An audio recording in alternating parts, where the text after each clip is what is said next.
Hi, hello, welcome back to my channel. My name is Jess, and of course, as always, the sound, this lighting, I don't have a home of my own, okay? And I'm not currently in the place that I'm normally staying, and so things are just never perfect. I'm looking at microphones, okay? Just bear with me. It stresses me out. But I don't have a home. I have places to stay. I don't have my own home. It's a really sad place I am in my current life. But anyway, we're here to talk about publishing, the never-ending machine of publishing that just seems to be, I won't say devolving, but it's changing with the times that we're in, and I would say that it's not all of it is for the better.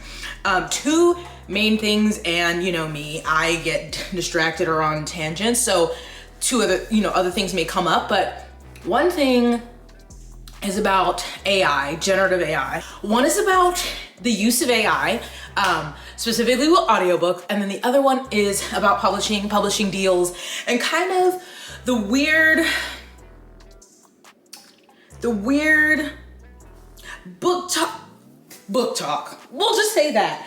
So this is not new. I'm pretty sure in the book community of yore, I had talked about this because we have seen AI slowly start to creep in, and I don't know if Audible had come forth and said specifically that they were going to use it, but I just know an old community video, if I can find it, I'll link it. I talked about companies or just the idea of AI to read audiobooks. And back then, this was before we're at the place of generative AI now, where they're really taking people's voices so that it can sound more realistic. So back then I was thinking about just when you ask like Siri to read something, like if you can get your Kindle just to read to you. And I was like, that sounds terrible, because I listen to audiobooks because there are narrators. They're basically voice actors, right? Like they're putting inflection and emotion. They're reading multiple characters, they're setting a scene. And then don't even get into graphic audiobooks that are just like a whole production. So I was like, I don't want to listen to little auto robot sounding thing read me the audiobook. But now where they have generative voices that can sound more realistic, I'm sure that some people are like, ooh, I'm interested in this. Now pause really quickly before you start typing and thinking that I am one of the people who would be interested in that. No, okay? I will be old woman on her lawn yelling about generative AI, okay? And I still am right now. I hate it so much. And people like to get, well, you know, if I'd have been using AI, I know that we've already had forms of artificial intelligence. Duh, I'm not stupid. I'm talking about generative AI that steals people's voices, people's likeness, people's art, people's writing, and spits out some garbage. That's what I'm talking about. And that is what is usually involved in these things, because how do you think they get these, you know how they have all of like AI voiceovers you can use in CapCut or on TikTok? It's other people's voices. They're taking from other people. That's what generative AI, it generates slop that it's stolen from people. And that's why I hate it so much. Anyway, I'm gonna read this article from Audible itself. I'll link it down below. Audible expands catalog with AI narration and translation for publishers. It's not too long, so I'm going to read it. I'll put it here. Audiobooks are the fastest growing format in publishing. Yet of the millions of books published today, only a fraction are available in audio. For decades, Audible has worked to expand the audiobook category. And every day we hear from creators looking to make new content available, as well as listeners looking for more stories in their local languages. Now, through select partnerships with publishers, we are bringing new audiobooks to life through our own fully integrated end-to-end AI production technology. Audible believes that AI represents a momentous opportunity to expand the availability of audiobooks with the vision of offering customers every book in every language. Alongside our continued investment in premium original content, said Bob Kerrigan, CEO, Audible. We'll be able to bring more stories to life, helping creators reach new audiences while ensuring listeners worldwide can access extraordinary books that might otherwise never reach their ears. So this is fully integrated AI narration solutions. So their technology combines Nearly 30 years of experience producing exceptional audio stories with Amazon's advanced AI capabilities. In the coming months, interested publishing partners will be able to choose one of two pathways to production. So you have Audible managed end-to-end production, which through our end-to-end service, Audible handles the entire audiobook production process for selected titles, managing every step from initial text ingestion to published audiobook, or self-service production. Publishers access the same underlying technology while directing their own production process, independently producing high-quality audiobooks. Across both pathways, publishers can choose from a quickly growing and improving selection of more than 100 AI-generated voices across English, Spanish, French, and Italian with multiple accents and dialect options, and will be able to access voice upgrades for their titles as our technology evolves. And where do you think they're getting those voices from? Coming soon in beta translation. As we expand our global audience for audiobooks, we'll also begin rolling out AI translation in beta later in 2025, allowing select publishers to bring their audiobooks to international audiences in their local languages. We're developing support for translations from English to Spanish, French, Italian, and German, which will begin to roll out throughout this year. Publishers can offer human review.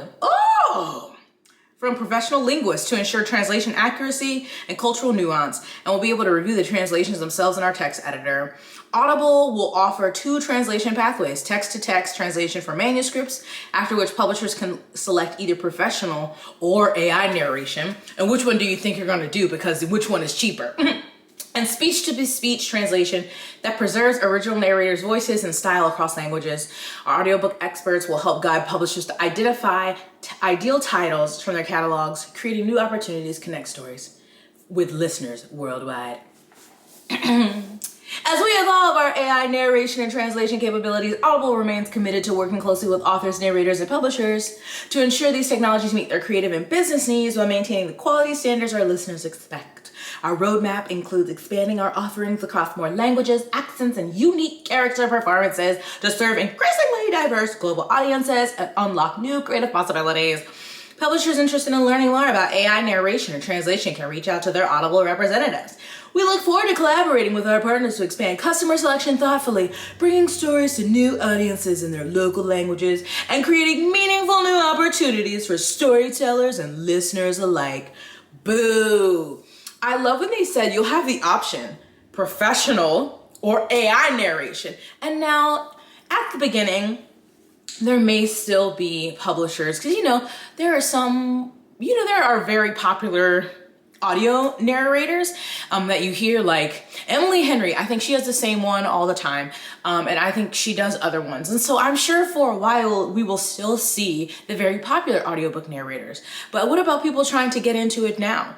What if I'm sure there are people, and probably not on the scale that they would like to churn out these things, especially in translation, but I can be sure that there are people who would love to get into audiobook narration. Maybe they do it for indie authors. They would like to break into like the traditional publishing space.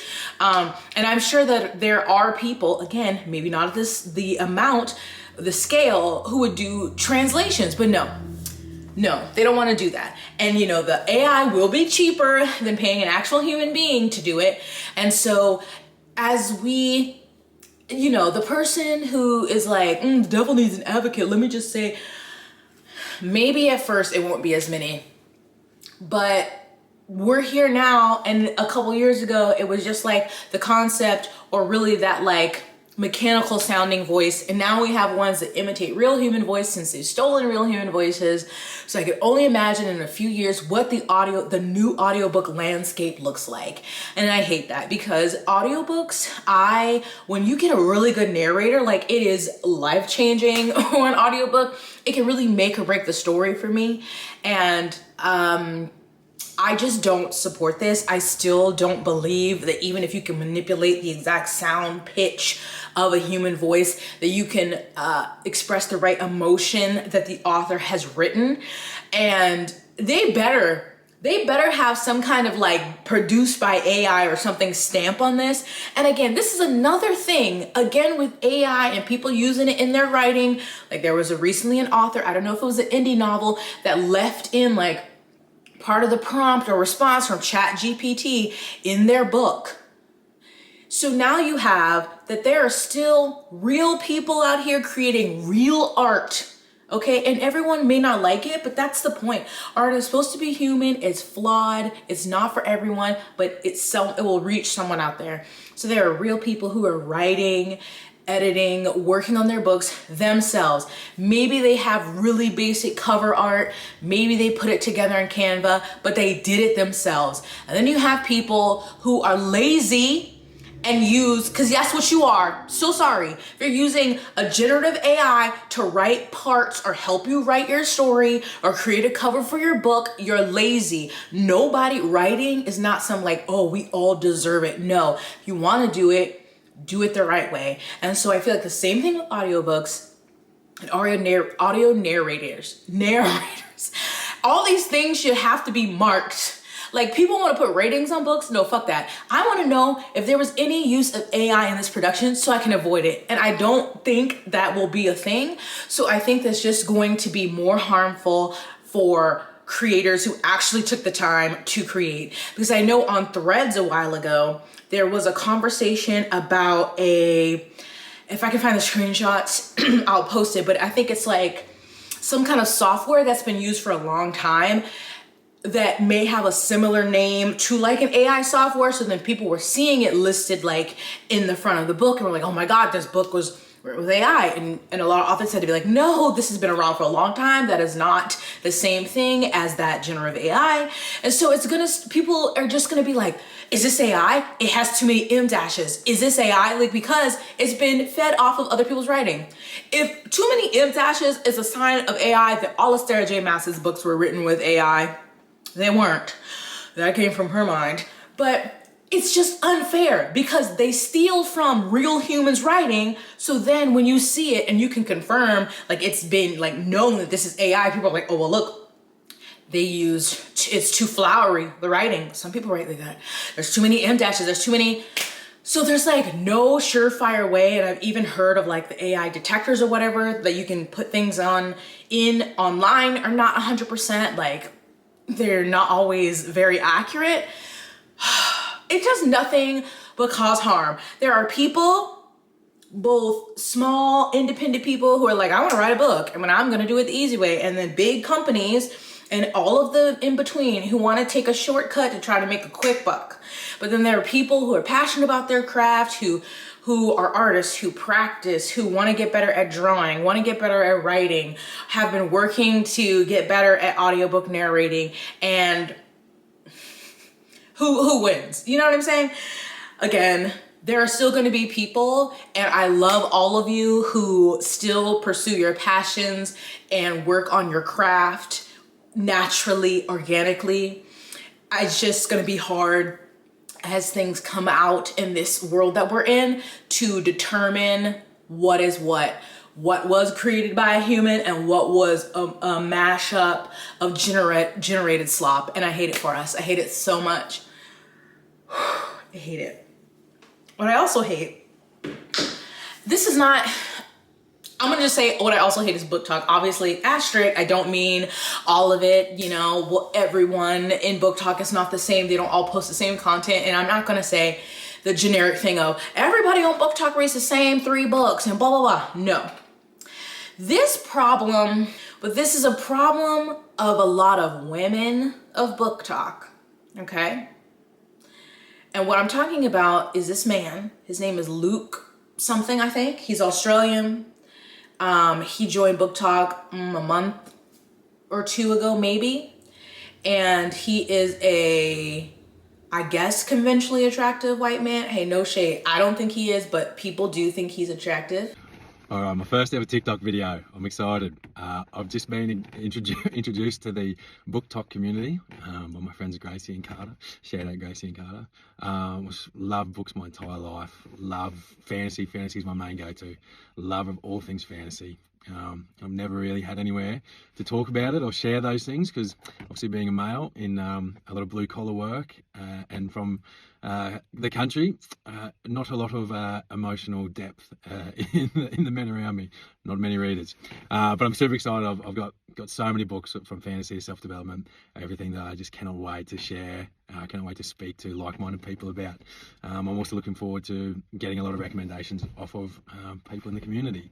After my brief venture into book talk so far, I've come to realise that there's a lot of females here and you all love smut and spice. So I'm going to be, look, I think I might have to have a little delve into it myself and see what all the fuss is about. We'll see how we go with that. Anyway, looking forward to setting some great recommendations, talking to you all and getting some recommendations back myself. He's Australian, so he has the accent. He looks like a burly guy. He like works, I don't know, he does something like hands-on blue collar job. And he came onto TikTok and was like, hey, you know, not a lot of men in my industry or around me read, but I love reading fantasy and I'm here to share that. Fine. But mostly women, of course, there could be people across all gender identities, but you look in the comments and it's the same thing as, I think I spoke on this again in an old video when there was a young kid who was like 16 who were posting some books and like on a motorcycle or something, and all these women came in the comments were like, ooh, wait till Book Talk sees this, calling Book Talk. Y'all are very strange. It is very odd behavior. I'm keeping it cute. So they flocked under his comments because they're like, ooh, I love this. I just feel like he'd be gentle. Or why are y'all typing these things under people's comments, okay? Anyway, they flocked to that. I think that video has like 2 million views or something. And then he's posted more videos since then, but he grew like 175,000 followers in a few weeks, very quick. And besides the weirdness of the people who flock to comments usually of conventionally attractive, I don't know his sexuality, but who they probably assume is a straight white man. This is a key here, okay? White man, the way y'all flock to their comment sections, one, to be nasty is very strange for a stranger on the internet. Okay, like y'all just type that out and feel cool saying those things. But then the way you flock to support them and you don't support other people, other creators. And I saw some of the comments were like, only been on this app for like a couple weeks and the most genuine person. What? How do you know that?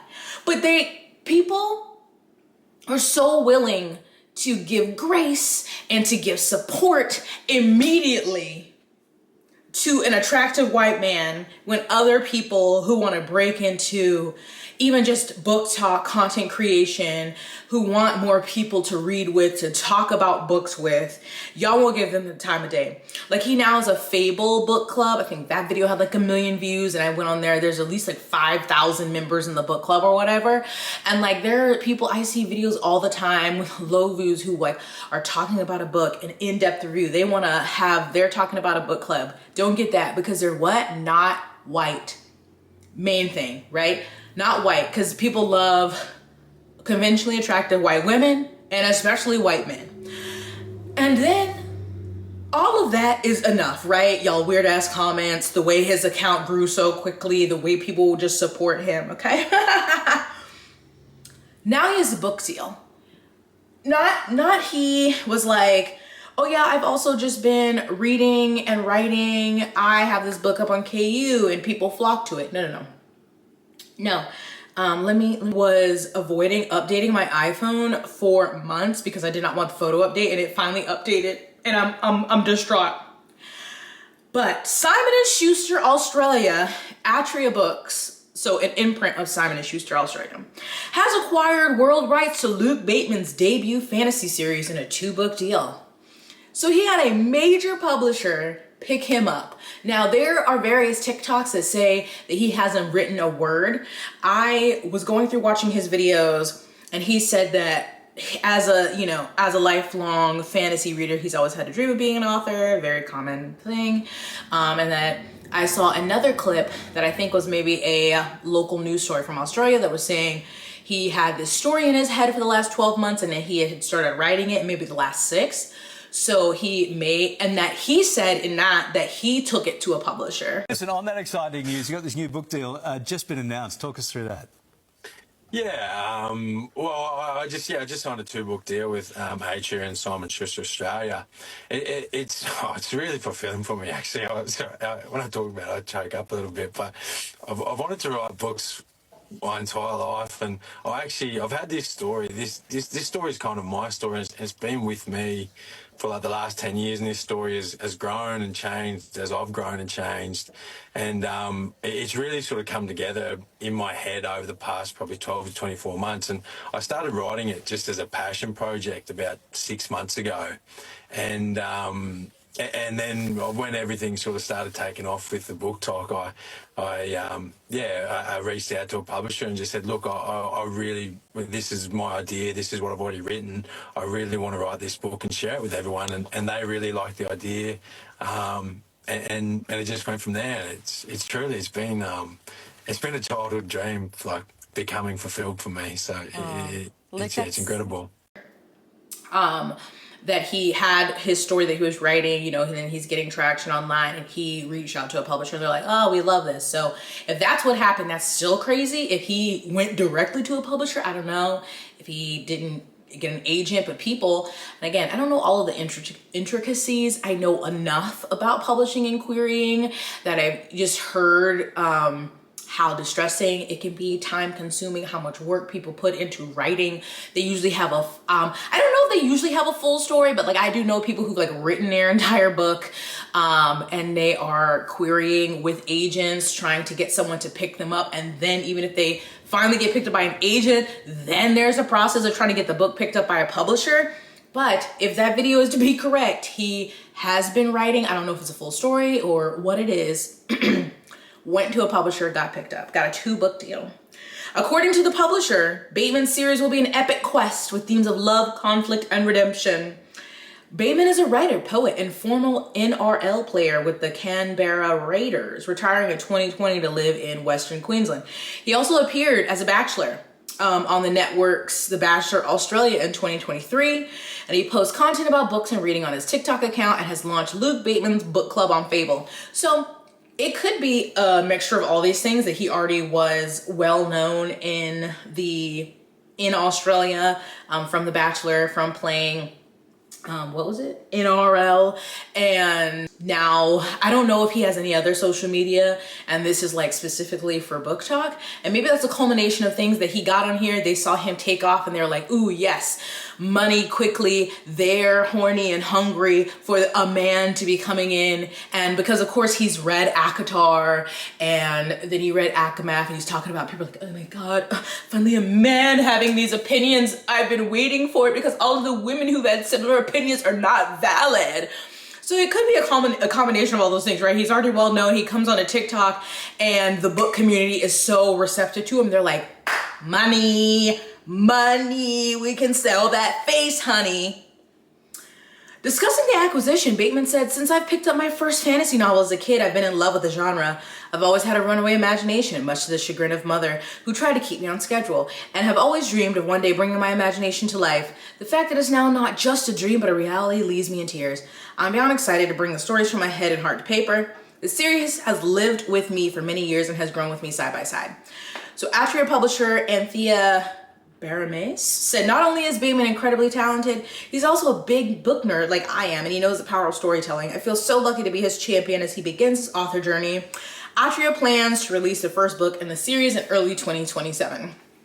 And I want to be clear, I don't know nothing about this man. Today was the first time I went and looked at his book talk account. I had just heard people talking about this.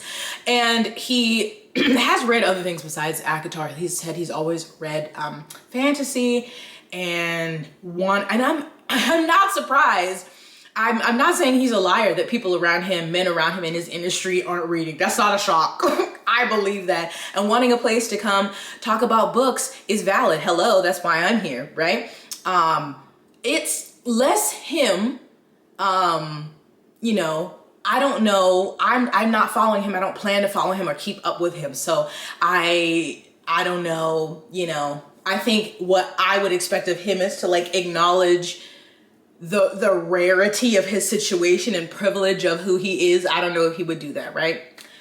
I can wholeheartedly understand like how angry and resentful like these things would make people. I obviously have advantages that other people don't. How do I capitalize on those to help lift everyone up? Because I feel like, you know, dragging everyone down and dragging people down leaves everyone at the bottom. Whereas a rising tide lifts all ships. And if I can use my platform and my voice and my privilege and position in society to help uplift others, I said, like, that is what books are about. Like, books are, there is no barrier of entry to reading and writing. Like, if you can pick up a book or pick up a pen, you can tell a story or you can read a story. Like, I have no idea what they've been through in their life, the challenges they've faced, or, you know, the discrimination, or anything that they've had in their lives. So for something to incite such a severe response in people, it's obviously like a very, very it's obviously something that's really, really close to their heart. It doesn't take anything away from me. Like, we can hold two truths at the same time. It can still be, I can still feel very satisfied, and I can still hold a lot of joy for myself, while also understanding that there are other battles being fought by people, and that I can help with. You know, those two things don't have to be separate things. Like, those two truths can be held simultaneously. Quick editing, Jessica. She looks a mess because this is post gym anyway. For some reason, Final Cut Pro's not letting me do a voiceover.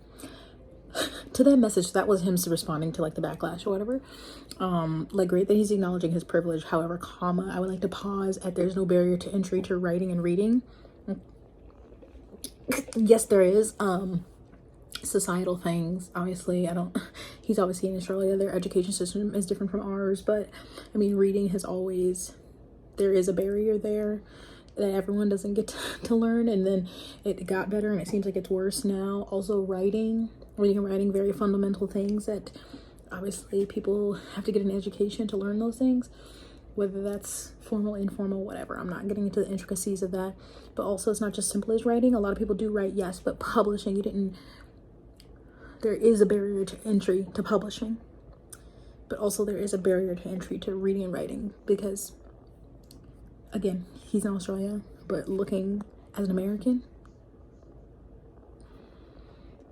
Anyway, back to the other Jessica. But my biggest critique is with publishing, just are like, ooh, look at that money grab, and the amount of money and time they're willing to spend on some people and not on the majority of others. And also the people in book talk who just invalidate so many other people, and then you see someone you think is conventionally attractive, again, most always white man, and you're like, oh my God, finally someone we can listen to, finally someone says it's a good taste. And just the comments just make me, y'all are just weird. Like, he said, okay, besties. Someone said, I'm sat. Okay, besties, you are so precious. We will protect you at all costs. Wait, and then saying like, I cannot get behind audiobooks, but if this man was the voice, I'm sad. You need to get into narrating. I listened to those books, drool emoji. And then that damn Quinn app, like, oh, hi. And he gives off gentle vibes. I need y'all to grow. And here again, most authentic person on TikTok, and he's been here a week. I fear as a society, we are doomed for many reasons, okay? I'm gonna blame it. It really, actually, I hate to say that our parents correct, but it is these damn phones. It's the phone's fault. But yeah, so I just want people to think, why, if you're one of those people, because there are thousands of people, hundreds of thousands of people making book content across the internet. And why do you only choose to support some? Like, why do you only choose to support, for the most part, conventionally attractive whites? And if you felt offensive, you're the problem, okay? Because this is just a fact. Someone, then I saw someone's account was like, this is proof you just need to post your content. False. Everyone who posts content is not going to become viral. Okay, and this is not to say that there are not content creators of various ethnicities, races, sexualities that have large platforms. That's not true. And that's not what I said. What I said is, it is disproportionately, usually conventionally attractive white people who don't have to do much to soar and succeed, and then they're able to reach things like brand deals, publishing book deals within a couple months of being on the internet. And again, what it sounds like this is only recent, that he hadn't been trying to query for years. I don't know. But I just wish that we would give people more of a chance.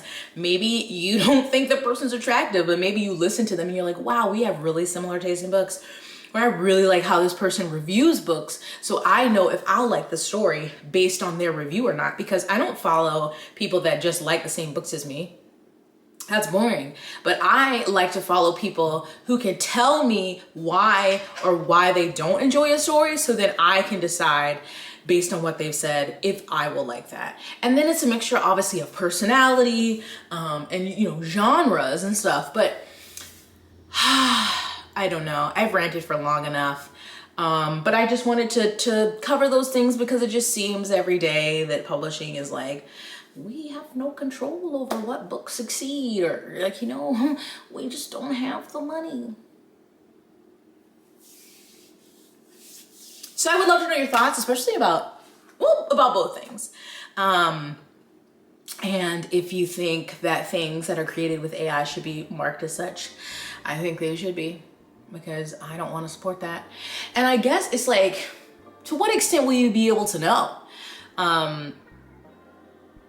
And that, again, it's just going to harm newer authors. I guess I'll just be focusing more on backlist books. I don't know. It's even infiltrated the fan fiction space. I'm like, fan fiction is literally fiction written by fans. Written by fans. Not put a prompt into a slot machine and they give you something. I'm just convinced no one read the older books about the future, the dangers of technology. No one watched the movies. Or they did and they were like, I saw how that ended. It ended horribly. But somehow it's not gonna end horribly for me. I'm actually so fucking pissed. Anyway, let me know your thoughts. Keep it cute, keep it respectful. Stay blessed, hydrated, moisturize, and sunscreen. I'll see you in my next one. Bye.